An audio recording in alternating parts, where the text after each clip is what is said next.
DS DSC TET prepare అవుతున్న వాళ్ళు మరి సైకాలజీలో ఉండేటువంటి ఇంపార్టెంట్ బిట్స్ విత్ ఎక్స్ప్లెనేషన్తో నేర్చుకోవాలి అని ఇంట్రెస్ట్ ఉన్న వాళ్ళు తప్పక ఈ వీడియో చూడండి, సబ్స్క్రైబ్ చేయండి. మీరు మరింత జ్ఞానాన్ని పొందడానికి ఈ వీడియో ద్వారా అవకాశం ఉంటుంది. చూడండి, విరామం ఒక హక్కు. విరామం ఒక హక్కు అనేది ఇది ఎవరికి ఉపయోగపడుతుంది అంటే మనకి ఇక్కడ 4 ఆప్షన్లు ఇవ్వడం జరిగింది. విద్యార్థులకు మాత్రమే, ఉపాధ్యాయులకు మాత్రమే, పిల్లలందరికీ, కార్మికులకు మాత్రమే అని 4 ఆప్షన్స్ ఇవ్వడం జరిగింది. ఇందులో మనం సరైనటువంటి ఆప్షన్ ఎంచుకుంటే అది విరామం ఒక హక్కు అంటే ఇది ఉపాధ్యాయులకు కాకుండా ఓన్లీ పిల్లలందరికీ మాత్రమే ఇది ఉంటుంది. చూడండి, మనం గమనిద్దాం. పిల్లలందరికీ, రైట్.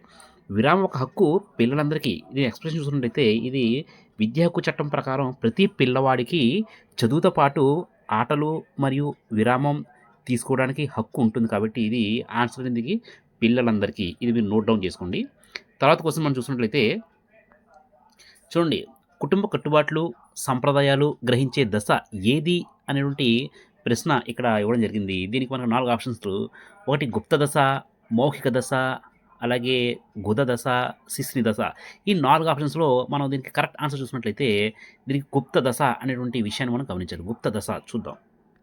రైట్, గుప్త దశ. ఈ గుప్త దశ అనేది దీని ఎక్స్ప్రెషన్ చూసినట్లయితే సిగ్మండ్ ఫ్రాయిడ్ యొక్క మనోలైంగిక వికాస సిద్ధాంతం ప్రకారం ఇది గుప్త దశ స్టేజ్లో ఉండేవాళ్ళు పిల్లలు కుటుంబ కట్టుబాట్లు మరియు సంప్రదాయాలు గ్రహిస్తారు. ఈ దశలో లైంగిక కోరికలు తాత్కాలికంగా అణచివేయబడతాయి మరియు పిల్లలు సామాజిక నైపుణ్యాలు, విలువలు మరియు సంస్కృతిని నేర్చుకోవడంపై దృష్టి పెడతారు. అందువల్ల కుటుంబ కట్టుబాట్లు, సంప్రదాయాలు గ్రహించే దశ ఏది అంటే మనం వెంటనే కూడా గుప్త దశను ఆప్షన్స్ చూస్ చేసుకోవాలి. తర్వాత 3వ ప్రశ్న, పిల్లవాడిని ఏ విధంగా చూడటం సరైన ధోరణి అనిపించుకుంటుంది. మన ఇక్కడ 4 ఆప్షన్స్ ఇవ్వడం జరిగింది. పిల్లవాడిని ఏ విధంగా చూడటం సరైన ధోరణి. కేవలం సమాచార గ్రహీతగా చూడాలా, లేకపోతే కేవలం పుస్తక జ్ఞానంతో చూడాలా, లేకపోతే నిరంతర స్వీయ జ్ఞాన నిర్మాణకర్తగా చూడాలా, అంటే తర్వాత అభ్యాసనంలో నిష్క్రియాత్మశీలగా చూడాలా. అంటే దీనికి మనం కరెక్ట్ ఆన్సర్ చేరపడంటే సి, నిరంతర స్వీయ జ్ఞాన నిర్మాణకర్తగా చూడాలి. చూద్దాం ఆన్సర్ ఏంటనేది. రైట్, పిల్లవాడిని నిరంతర స్వీయ జ్ఞాన నిర్మాణకర్తగా చూడటం సరైన ధోరణి. ఎన్సిఎఫ్ 2005 ప్రకారం పిల్లలు తమ జ్ఞానాన్ని స్వయంగా నిర్మించుకునే శక్తిని కలిగి ఉంటారు. కాబట్టి దీన్ని సి అని మనం గుర్తించవచ్చు. ఎక్స్ప్రెషన్ కూడా మీరు చాలా చక్కగా ఇక్కడ పరిశీలించడానికి అవకాశం ఉంది. తర్వాత క్వశ్చన్ నెంబర్ 4 చూసినట్లయితే అనిర్దేశిక కౌన్సిలింగ్కు సంబంధించిన సరైన ప్రవచనం కానిది. చూడండి, ఇక్కడ అన్నీ కూడా ఉన్నాయి కానీ కానిది అడిగాడు. ఇక్కడ కానిది అంటే ఇక్కడ కౌన్సిలీ స్వతంత్ర పరిస్థితులు ఉంటాయి అన్నాడు. తర్వాత బి, కౌన్సిలర్ స్తబ్దుడుగా ఉంటాడు. సి, కౌన్సిలర్ సమస్యకు పరిష్కారం సూచించడు. అలాగే కౌన్సిలీ తన సమస్యకు పరిష్కారం కనుక్కోలేడు. కాబట్టి మనం ఆన్సర్ అనేది డి అని చెప్పుకోవచ్చు. ఎందుకంటే కౌన్సిల్ తన సమస్యకు పరిష్కారం కనుక్కోలేడు కాబట్టి ఇది ప్రవచనం అనేది కాదు. చూద్దాం ఆన్సర్ ఏంటంటే. రైట్, ఎక్స్ప్లెనేషన్ అనేది రైట్ అయింది. కాబట్టి అనిర్దేశిక కౌన్సిలింగ్కు ఎక్స్ప్లెనేషన్ చూద్దాం. ఎక్స్ప్లెనేషన్ మీకు ఏంటంటే అనిర్దేశిక కౌన్సిలింగ్లో కౌన్సిలర్ క్రియాశీలగా ఉండరు. అతను కేవలం సహాయార్థికి, క్లయింట్కి తన భావాలను వ్యక్తపరచడానికి స్వేచ్ఛనిస్తాడు. అలాగే ఈ పద్ధతిలో సహాయార్థి తన సమస్యను పరిష్కారాన్ని స్వయంగా కనుక్కోవడానికి ప్రోత్సహిస్తారు. కాబట్టి కౌన్సిలీ తన సమస్య పరిష్కారం కనుక్కోలేడు. అలాగే అనిర్దేశిక కౌన్సిలింగ్కు సంబంధించి సరైన ప్రవచనం కాదు. రైట్, తర్వాత 5వ ప్రశ్న, క్రింది వారిలో అభివృద్ధి సూత్రాలకు సంబంధించి సరి కానిది. అభివృద్ధి సూత్రాలకు సంబంధించి సరి కానిది ఏంటంటే ఇది నిరంతర ప్రక్రియ. నిరంతర ప్రక్రియ కొనసాగుతుంది. అలాగే ఇది బి, దీన్ని గతిశీల ప్రక్రియగా చెప్పవచ్చు. ఇది విపర్యాత్మక ప్రక్రియ. అలాగే అభివృద్ధి ప్రోక్తీకరించవచ్చు. కింది వారిలో అభివృద్ధి సూత్రాలకు సంబంధించి సరి కానిది అంటే ఇది నిరంతరం కొనసాగుతుంది అని చెప్పడం జరిగింది. కానీ చెప్పింది రాంగ్ అయింది. కాబట్టి ఇక్కడ చూసినట్లయితే ఇది విపర్యాత్మక ప్రక్రియ అయింది. ఎలా అయింది అనేది ఒక ఎక్స్ప్లెనేషన్ చూద్దాం. ఇది విపర్యాత్మక ప్రక్రియ అనేది అభివృద్ధి సూత్రాలకు సంబంధించి సరికానిది. అభివృద్ధి నిరంతరం ముందుకు సాగుతూ ఉండే ప్రక్రియ. ఒకసారి జరిగిన అభివృద్ధి తిరిగి వెనుకకు మళ్లించడం సాధ్యం కాదు. ఉదాహరణకు మాట్లాడడం నేర్చుకున్న తర్వాత మళ్ళీ ముద్దుగా మాట్లాడటం సాధ్యం కాదు. కాబట్టి ఇది నిరంతర ప్రక్రియ కొనసాగుతుంది అనేది రాంగ్ వచ్చింది. కాబట్టి దీనికి సరైన ఆన్సర్ ఇది విపర్యాత్మక ప్రక్రియ. రైట్. తర్వాత 6 ప్రశ్న చూద్దాం. చూడండి 6 ప్రశ్నలో 6వ తరగతి చదువుతున్న విద్యార్థి పాఠశాలలో ఆటలు, స్నేహితులు ఆకర్షణీయంగా ఉన్నప్పటికీ ఉపాధ్యాయులు ఆకర్షణీయంగా లేకపోవడం, చదువును కొనసాగించడమా లేదా వదిలేయడమా అనేది నిర్ణయించలేకపోవడం. అయితే విద్యార్థి ఎదుర్కొనే సంఘర్షణ అంటే విద్యార్థి ఒక దశలో కొంతమంది ఆకర్షణీయంగా కనపడతారు, కొంతమంది ఆకర్షణీయంగా కనపడదు. అటువంటి సమయంలో విద్యార్థి ఎదుర్కొనే సంఘర్షణ ఏంటంటే ఉపగమన పరిహార సంఘర్షణ. ఇది డి అవుతుందండి. ఇది ఖచ్చితంగా డి. చూద్దాం. Right, D. ఉపగమన పరిహారం. ఉపగమనం అంటే ఆకర్షణంగా ఉంది, నేను ఉండాలి ఇక్కడ అనుకోడు. పరిహారం అంటే ఆకర్షణగా లేదు, తను చాలా బాధపడుతూ అక్కడి నుంచి వెళ్ళిపోవాలి అనేటువంటి వద్దనేటువంటి సంఘర్షణలో విద్యార్థి గురవుతుంటాడు.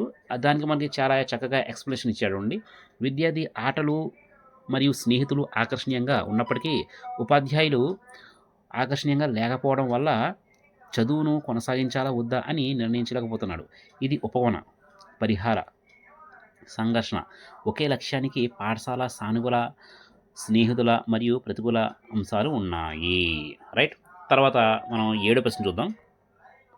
స్మృతిని పెంపొందించే మార్గాల్లో ఉపయుక్తమైంది ఏది? స్మృతిని పెంచాలి, స్మృతి బాగా పెరగాలి అన్నప్పుడు ఒక్క అవధానం ఉంటే సరిపోతుందా? బి అభిరుచి అవధానం ఉండాలా, ప్రేరణ ఉండాలా, అభ్యాసం ఉండాలని 4 ఆప్షన్స్ ఇచ్చాడు. ఇక్కడ మనకి కరెక్ట్గా ఉంటే అవధానం ఒకటి ఉంటే సరిపోదండి. అభిరుచి ఉండాలి, అవధానం ఉండాలి. కరెక్ట్ ఆన్సర్ అనేది బి అనేది చూద్దాం ఒకసారి.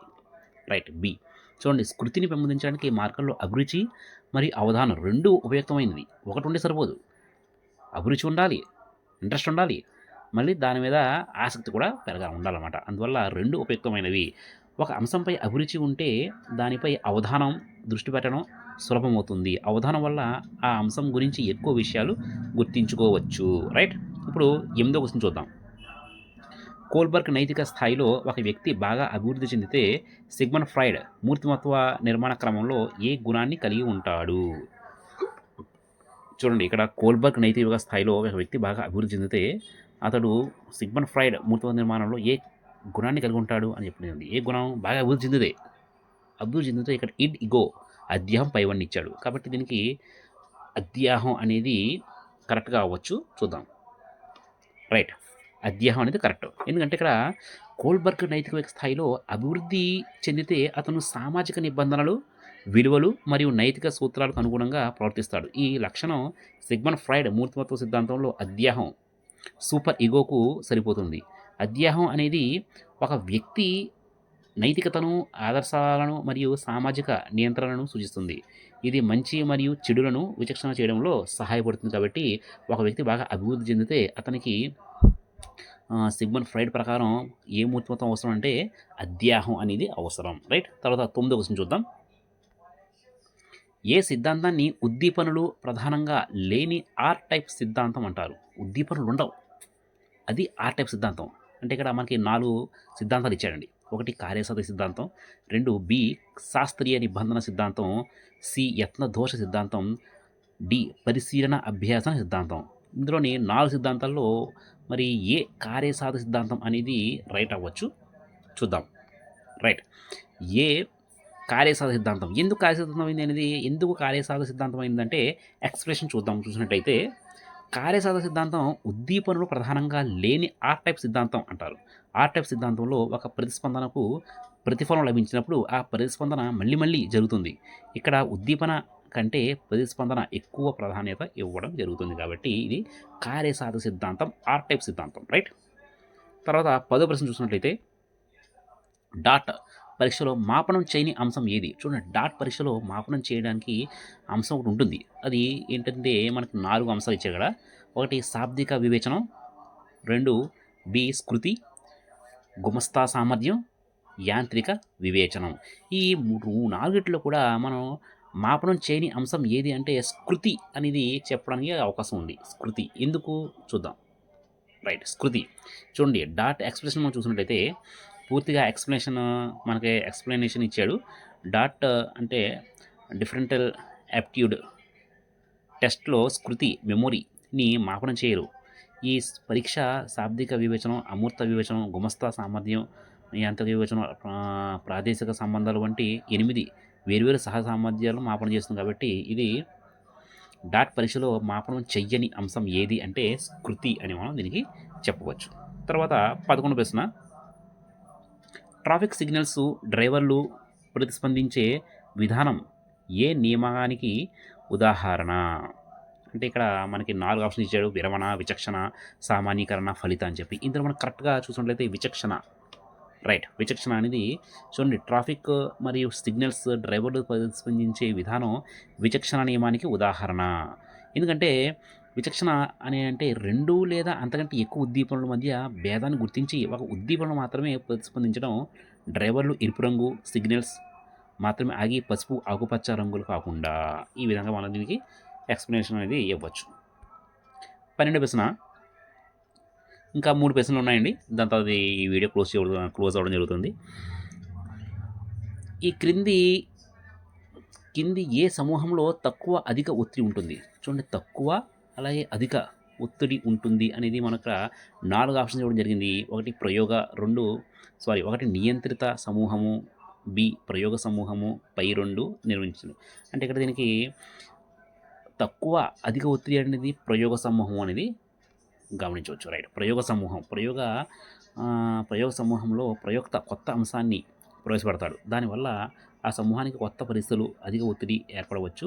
ఉదాహరణకు కొత్త బోధన పద్ధతి ప్రవేశపెట్టినప్పుడు విద్యార్థులు దానిని నేర్చుకోవడానికి అధిక ఒత్తిడి గురవుతారు. కాబట్టి ప్రయోగ సమూహంలో అధిక ఒత్తిడి ఉంటుంది.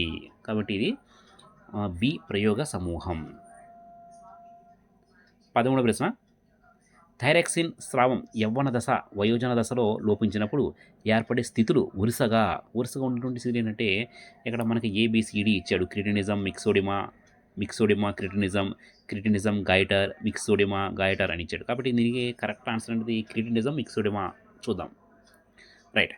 క్రిటినిజం, మిక్సోడిమా అనేది ఎందుకైంది అంటే థైరాక్సిన్ స్రావం యవ్వన దశలో లోపించినప్పుడు, క్రిటినిజం మరియు వయోజన దశలో లోపించినప్పుడు మిక్సోడిమా అనే స్థితులు ఏర్పడతాయి.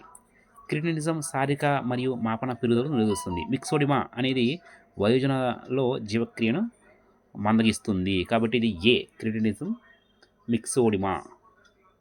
తర్వాత 2 ప్రశ్నలు ఉన్నాయండి. ఇంకా చివర ఈ 2 ప్రశ్నల తర్వాత వీడియో క్లోజ్ అవ్వడం జరుగుతుంది. వేగంగా వచ్చిన బంతిని చేతితో వెనక్కి లాగుతూ పట్టుకోవడం అనేది ఏ సిద్ధాంతానికి చెందిన అంశంగా చెప్పవచ్చు? చూడండి, వేగంగా బంతి వచ్చింది, అప్పుడు చేతితో పట్టుకుంటాడు. అటువంటి పట్టుకోవడం అనేది ఏ సిద్ధాంతానికి చెందింది అనేది ఇక్కడ మనం చాలా చక్కగా మంచి ప్రశ్న అడిగాడు. ఇది 4 ఆప్షన్స్ ఇచ్చాడు. సిద్ధాంతాలు 4 ఇచ్చాడు. సమరూప సిద్ధాంతం, సామాన్యీకరణ సిద్ధాంతం, అంతర్దృష్టి సిద్ధాంతం, క్రమశిక్షణ సిద్ధాంతం. దీని కరెక్ట్ ఆన్సర్ అనేది సి అనేది అనుకోవచ్చు. సి రైటే. అంతర్దృష్టి సిద్ధాంతం. రైట్. చూడండి, ఇది అంతర్దృష్టి సిద్ధాంతం ఎందుకైంది అనేది మన ఎక్స్ప్రెషన్ చూడనైతే వేగంగా వచ్చిన బంతిని చేతితో వెనక్కి లాగుతూ పట్టుకోవడం అంతర్దృష్టి సిద్ధాంతం చెందిన అంశం. గెస్టాల్ట్ వాదులు ప్రకారం ఒక పరిస్థితిని పూర్తిగా సమగ్రంగా అర్థం చేసుకున్న తర్వాతనే దానికి తగిన ప్రతిస్పందనలు ఇవ్వడం జరుగుతుంది. కాబట్టి ఇది అంతర్దృష్టి సిద్ధాంతం. చివరి ప్రశ్న, 15వ ప్రశ్న. పరిణితికి చెందినది అనేది కాలంతో పాటు వస్తుంది, అలాగే పరిసర ప్రభావం ఉండదు, అంతర్గత శక్తుల విస్తరణ పైవన్నీ. ఇక్కడ మనకి 4 ఆప్షన్స్ ఇచ్చాడు.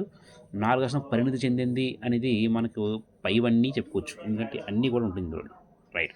పైవన్నీ పరిణితి చెందిందంటే కాలంతో పాటు వస్తుంది, అలాగే పరిసర ప్రభావం ఉండదు,